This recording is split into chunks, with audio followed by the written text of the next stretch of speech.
noticed on the depth chart you have Jalen Henderson as the backup. Is he your backup quarterback? And I guess tell us a little bit about what you've seen from him, because obviously we've talked a lot about Chase and Brett this year. Yeah. Yep. Coach Hill has no eligibility left, so we've exhausted that. Yes, Jalen Henderson is our backup quarterback, and with Chase being out, that's the next progression. Chase was our backup. Jalen was our third string. Now Jalen's our backup. Riley Smith is in the mix and has to get a few reps in there and keep himself game ready. I mean, that's just what you have to do at this point. It's unfortunate for Chase, and we all know what happened with him, and we'll get him back on the mend. But Jalen, like anybody else, the more reps he gets, the better he gets. And when you're that third string guy, I've been in that situation. You get your 2 or 3 reps in practice and you come in cold. It's hard to go out there and just stand out and do something spectacular. Now he has more reps. He's been more consistent. I thought he had a good week of practice last week. And how can we utilize him? We like that 2 quarterback at times. How do we get him in the mix? Last week, because of the timing of it, I think everybody was a little bit just, okay, we need to make sure that we stick with the plan that we have. Let's let Brett go out there and play and hopefully play well. And, if we don't have to put our other quarterback in, we're not going to do that. Let's just go into this game with that plan. Now, we know what the situation is. Now we can go back and plan and go, okay, how do we utilize Jalen? Maybe what are some of the packages? And the bottom line is, we're going out there, we're playing to win. So whatever we think we need to be successful offensively, we'll do it. You still had on the depth chart Quevedo and Preciado listed, on the right side. What would you see from those other guys that came in for them, and how do you kind of see those 2 spots moving forward? Yeah, well, I'll know more about Eric today. Eric's a tough guy. He's been out before. He usually comes back fairly quickly. So we'll see what his status is this week. John Ojukwu really, I don't know if it was anything with Preciado. John Ojukwu was practicing really well this last week. And so it's one of those times where we got to get this guy going. And in the game, I felt like it was time to get him going, to let him go out there and play, put him at right tackle, give him his shot, and he did some good things. So, again, this week it'll be competitive with those guys. I think, with Eric and Isaiah Moore and whoever that other guard might be, there might be some different combinations that we use this week in practice, and that's okay. That's part of the O-line and figuring out what is the best 5 each and every week to go out there and put on the field. You mentioned last year's game.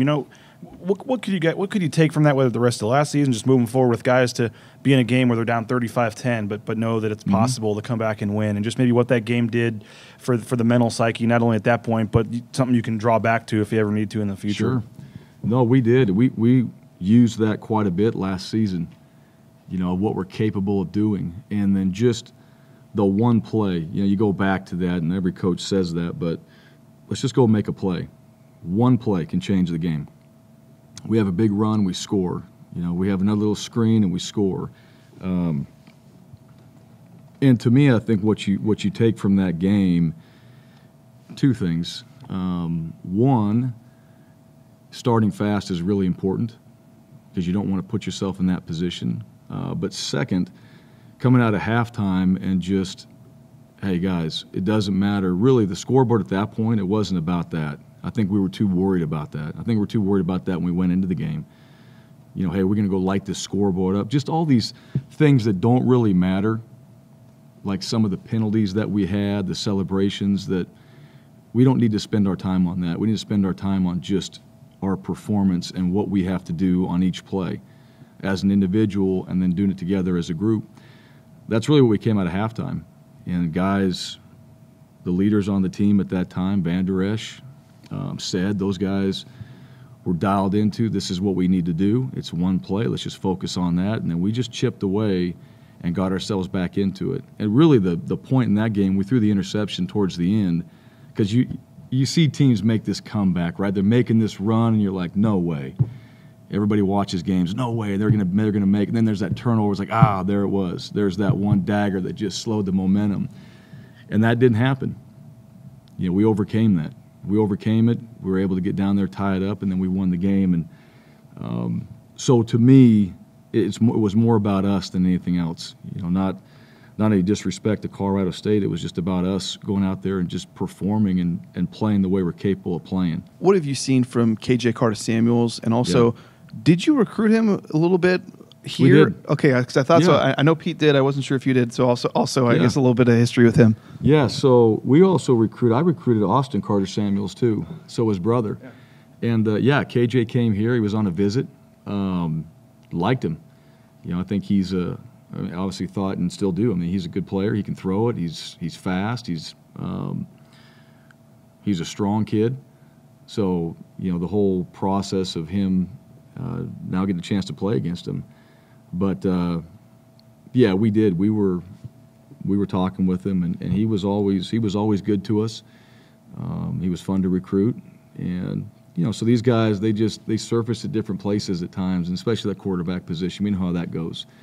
We got guys, we got other guys playing all over the place, and not guys we've had here, but also guys we recruited, and that's a good thing. That means we're on the right guys. So he's played well, and I haven't had the chance to study completely what they're doing offensively and how he's played, so I haven't put a whole lot of time into that. But I know what type of player he is. I know where he came from at Washington, so I know how he's coached, and I know what he's been around, and that he's going to be a good player, when he comes in here.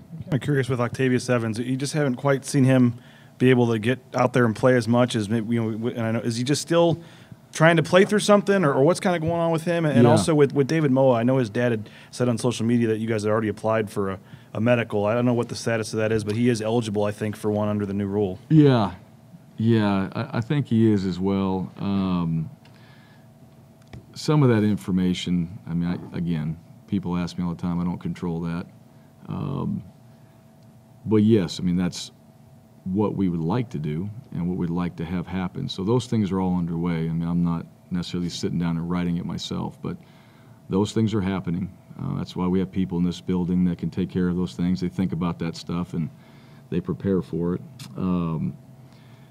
As far as Octavius, nothing. It's not that he's trying to still overcome something. It's just a matter of getting him in the rotation. And we've had him out there, and sometimes it just doesn't go his way.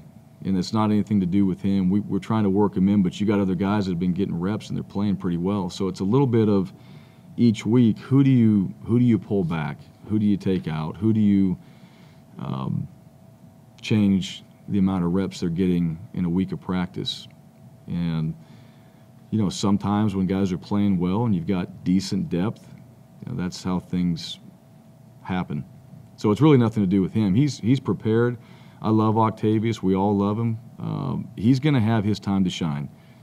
There's still a lot of football left. That's the one thing. And I know we're talking about right now. I mean, it's 6 games, so we got a lot more to play, and his time will come.